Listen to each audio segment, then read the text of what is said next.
Well, there's several occurrences actually. Even earlier than that was Jan in Miami saying, after I released all those videos about the training that I'm doing, the periodization I was doing, he said, "You and I couldn't train any more opposite." And that really perplexed me, that comment. And then Coach McCall said in Collins Cup, when we went for a bike ride, said, "Do you actually do the stuff you say you do on YouTube? Like almost like you don't actually do that, do you?" And I was like, "Of course I do. What do you?" Like, I don't know what I'm doing.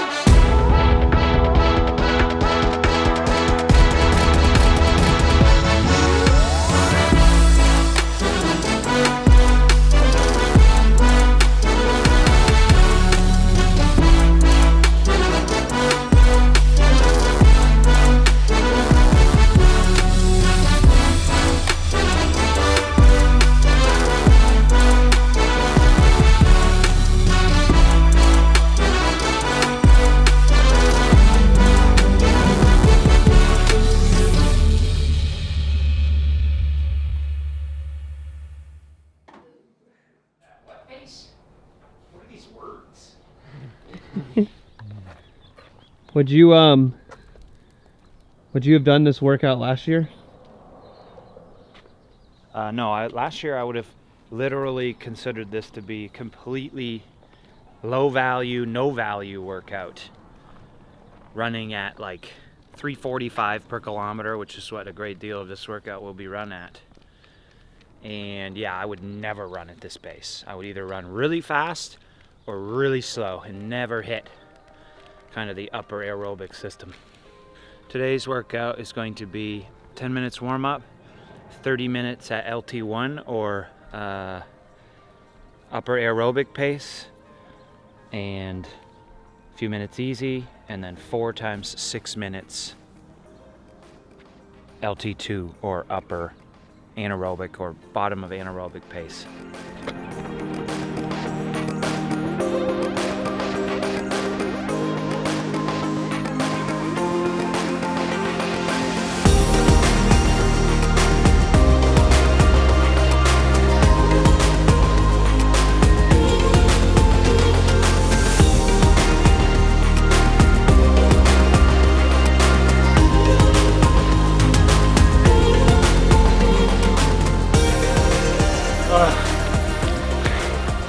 Oh God, I hate the morning. Oh goodness.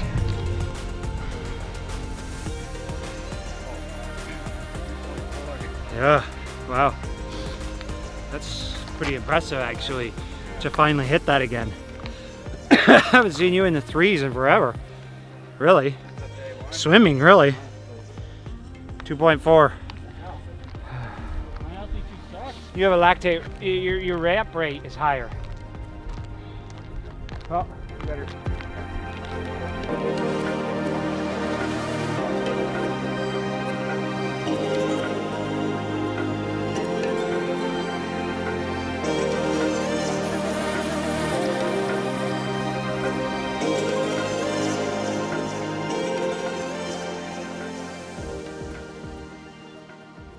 How was the workout?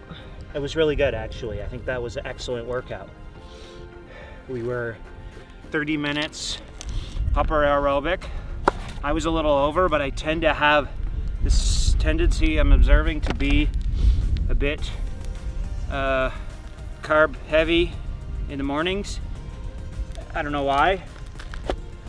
So I don't think about it too much because it comes down as the workouts progress. And then 4 times 6 minutes LT2 pretty well. Hit them right where we wanted them. 2.3 to one time we were a little over, we were getting a bit hot, but for the most part we were all in that 2.3 range. So that's good. The body's responding as it should. We've kind of scratched our heads a few times doing these workouts in the evening and can't hit the numbers, but now doing one in the morning fresh, we see that, you know, fatigue and stuff plays its role later in the day. So the efforts are correct. We're doing the correct efforts, which is great. How do you know you're hitting these at the right intensity? Well, we did a lactate test now about 2.5 weeks ago, and so using the lactate data, we're able to kind of get in the ballpark of correct intensity to elicit the training response that we want. And so, you know, there's variation day to day, but for the most part, your body is very predictable and behaves properly.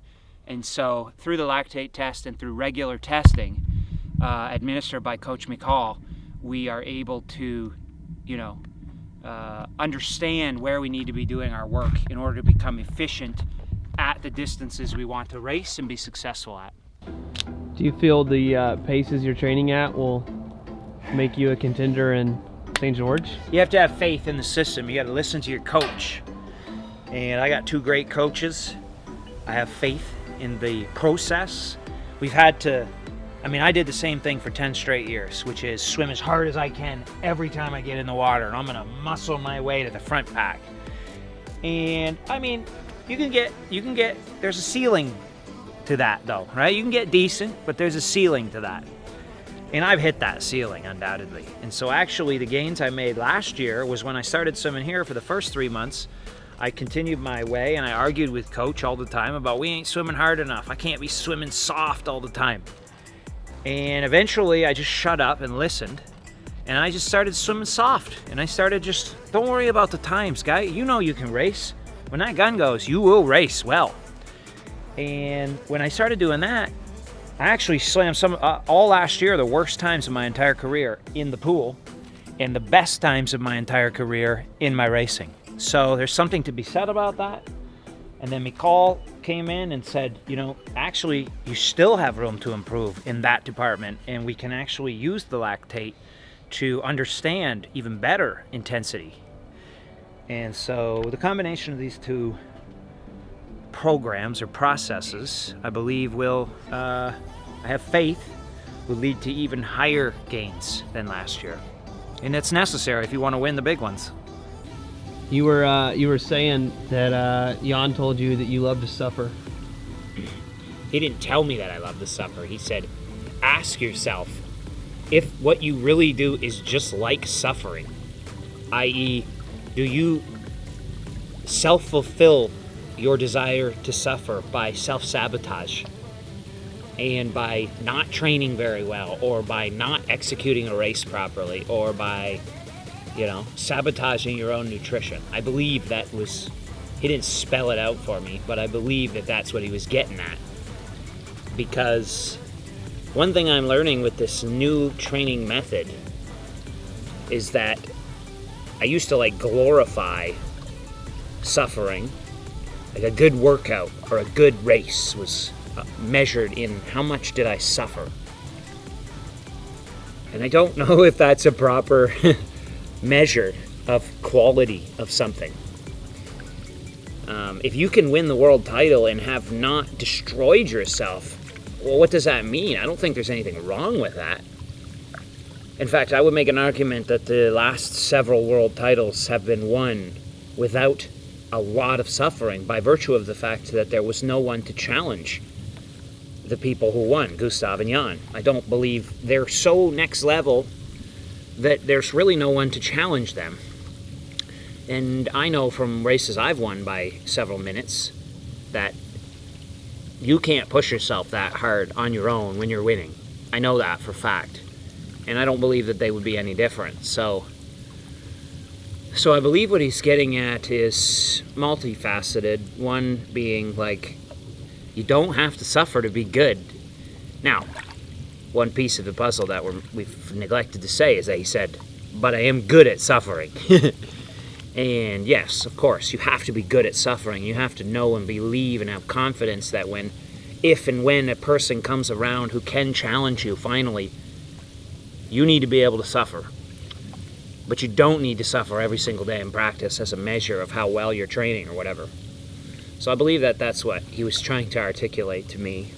And now with the training method that I'm following, it's basically the polar opposite in many ways to what I was doing, in that it's just constantly holding myself back. Every single session I basically hold myself back. Today I had 5 times 30 on the bike, 3 minutes recovery. I held myself back on every single one because I didn't want to go above the aerobic threshold. And my natural desire is to hurt. But what I'm finding now is just constantly pushing your thresholds just a little bit, not too far above, just right around the threshold, day in and day out, allows you to do it more frequently. And actually, it's not that hard. It's hard when it adds up, time over time over time over time, which is the mark of good training, is being able to do a lot of it and consistently. But it's not like in-your-face suffering that I was looking for in doing sessions regularly to achieve. So that's what I believe he was articulating there. If you were to give advice to like your mom who is trying to do these big hero workouts going into an Ironman, is it all about the workouts you're doing, or is it, you used to have a quote on your wall? Thus far, from my experience, for ultra stuff, I haven't done anything extreme in the last coming up on 6 months. Nothing extreme. A couple workouts, because the volume was quite high, where I said, this is a lot, but nothing like, you know, in the past I would like truly destroy myself in. And yet I feel like I am achieving, and not even I feel, I can prove it through data and through my last 2 races, that I am becoming a better 70.3 and Ironman racer. So then you have to start asking yourself, well, was the suffering the hallmark of being good at 70.3 and Ironman? And I'm going to answer no. I actually believe my ability to suffer was an asset, in that I probably masked poor training strategies by virtue of the fact that I could push myself so far.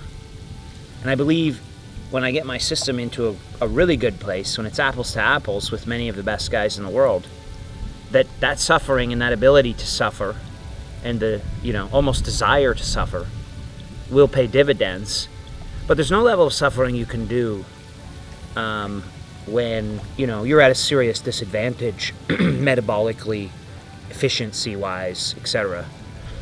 And so, you know, I think the mark of a good athlete is putting it all together. And the top guys, Gustav, Christian, Jan, Patrick Lange, have put it all together.